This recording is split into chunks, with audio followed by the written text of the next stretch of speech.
poetic process. He talks about climactics, crescendo, heightened emotion. What are the principles of crescendo? Before leading to an heightened action or climax, the events are sequentially set or prepared. How do they impact the human psyche? Because human psyche is designed or fashioned, we are designed, okay, naturally to receive, to receive all the feelings, all of our emotions by means of individual channels, okay. We perceive by means of individual channels. This is called as channelization, sequential and channelization.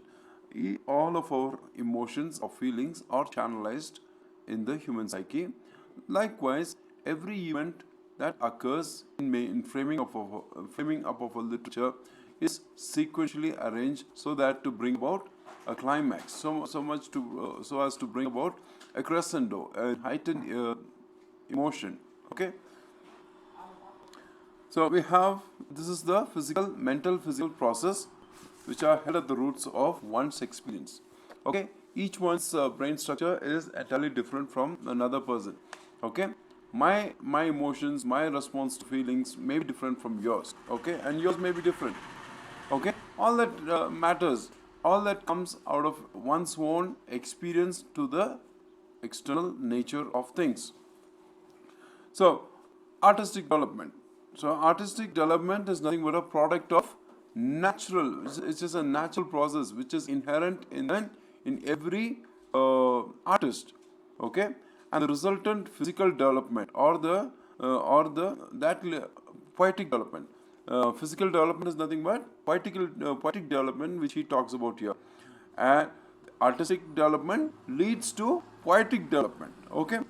So, artistic development is by nature, which is inborn in the poet, by means of, come back to the previous critical essay, that imagination is the raw material for every piece of literature or artwork. Okay. Okay. So that artistic development which is led into a poetic development. Poetic development comes out of serious practice and framework. Okay, structure and framework of a piece of literature. For that, Kenneth Burke cites a good example of Thomas Mann's Death in Venice is a good example. Death in Venice is a writing of Thomas Mann, in which Thomas Mann brings about sequence of events. He individualized the specific channel of our brain structure, the psyche. Okay, so to create a climactic, to create a crescendo and a heightened thought, all of these come in play in Thomas Mann's Death in Venice, which is a very good example, says Kenneth Burke. Therefore, a work of art utilizes a climactic arrangement because the human brain has the potentiality to rely on these arrangements. So, arrangements of events, arrangements of ideas, arrangements of human experiences, all that is brought well in a particular piece of writing. A writer has the possibility to create a crescendo either by particularizing or individuating to human experiences, localizing or channelizing according to his own life or his own vision. So therefore, a writer or a literary writer, he creates a crescendo and heightened thought of emotion by how? Particularizing, individuating human experience, or localizing or channelizing his own experiences, impacting upon the human psyche of the reader or the viewer or the audience. Able to understand? Are you following?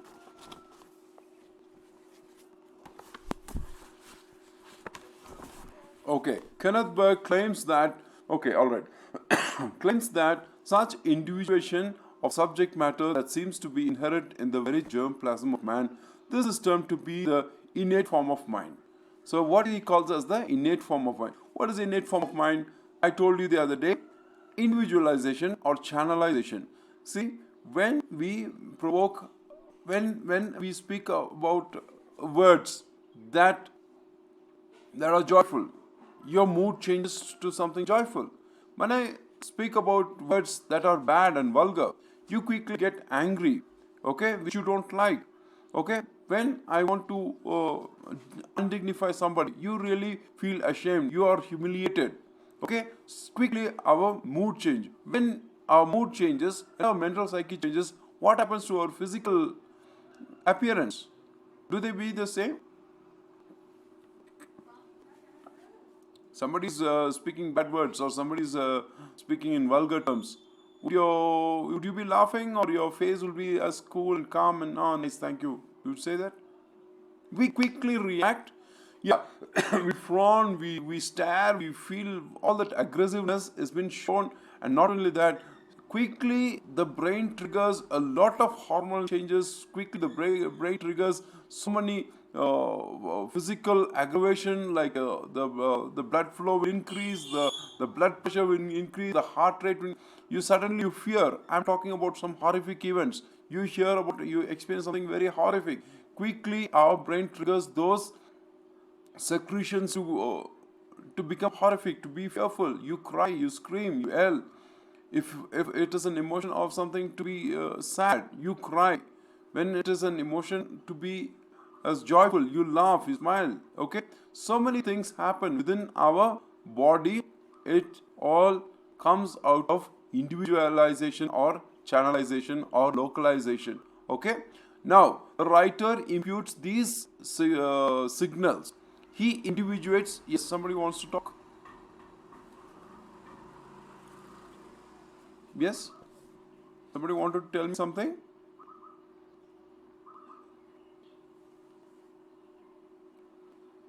Okay, I'm carrying on. Okay, so these individuals or channels or specifications are there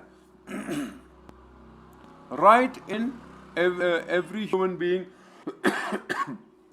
That is the beautiful makeup of God. Okay, that is the beautiful makeup of the psyche, which is called as the innate form of mind.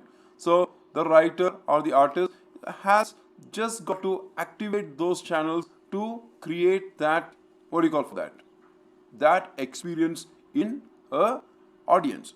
Okay, same thing which is beautiful to you might not be so beautiful to me. It might not be so interesting to me. It may cause so much of interest. Okay, a beautiful sea, say for example, a beautiful beach side, or a river or a lake might cause some kind of feeling in you. It might cause a feeling of love. It might cause a feeling of joy. It might cause it might even cause a feeling of fear. Okay. Oh, what if I fall into that ocean and die? Oh, I should not. I don't want to look at the ocean itself. Okay. So many things can happen. why does why do those things happen? Because everybody's brain structure is different. Okay, everybody's individualization may be different. I may be imputing those universal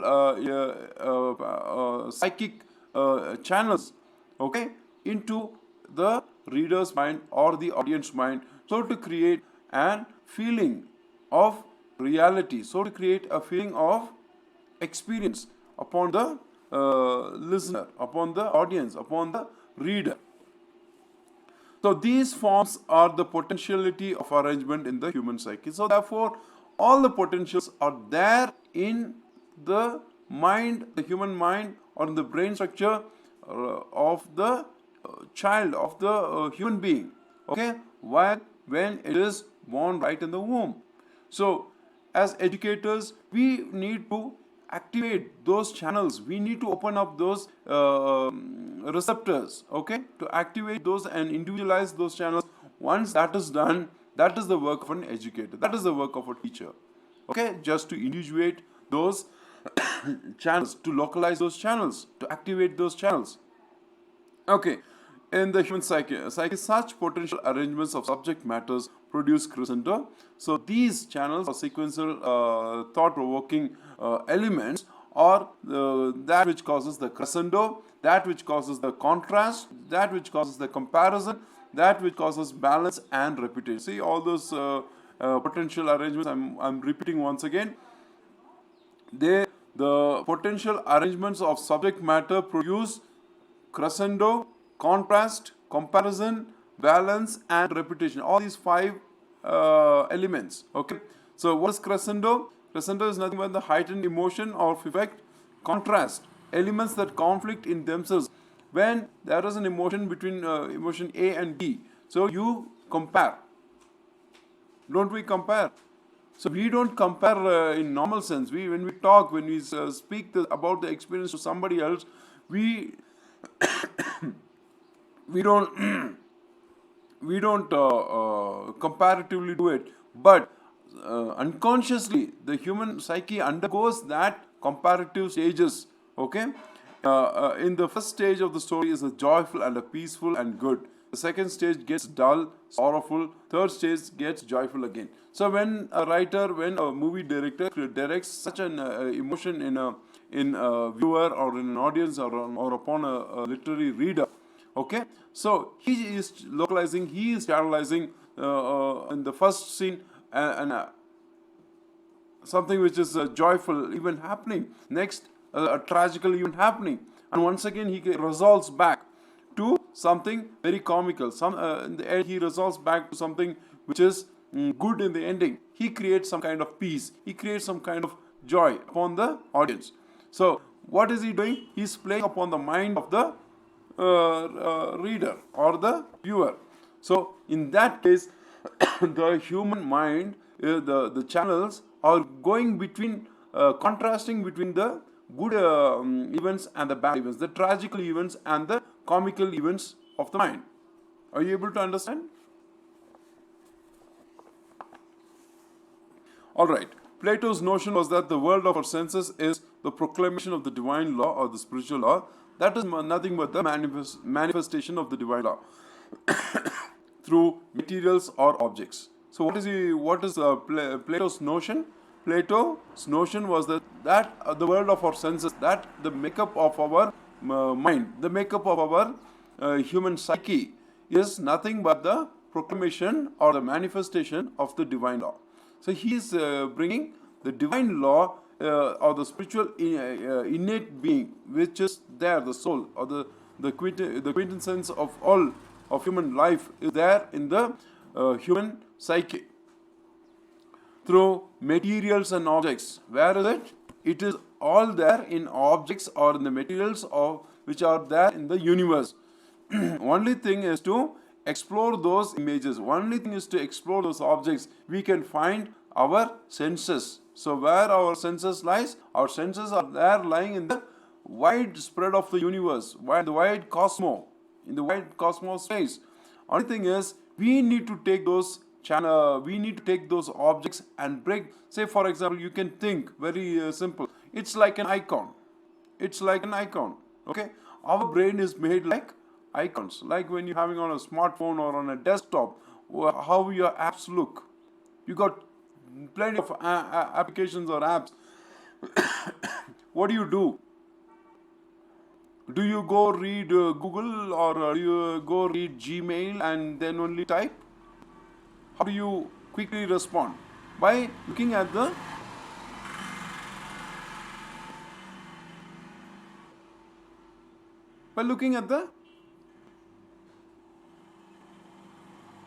icon. Yes or no? Yeah. You know the WhatsApp icon or the symbol. Everything comes in the symbol form. Okay? Okay. This is on WhatsApp. The Facebook F. Okay. Google G.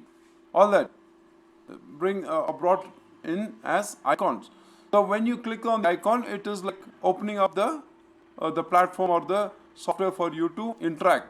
Okay? So same as that, every object is in the form of icon where it is structured in the brain. Only thing is when we click and open like that, when we click and open our individual channels in the brain, it starts to function more or less similar. So all of these graphic oriented GUIs are designed based upon the but our human individualizing or channelizing mechanism of the human psyche. You understand? Yes or no? All right. So Plato's idea was this, like allocating the human experiences in terms of objects and images, and these objects and images are present where not only in the human psyche, it is also present in the human space. I mean, in the universal space, in the cosmos. Okay.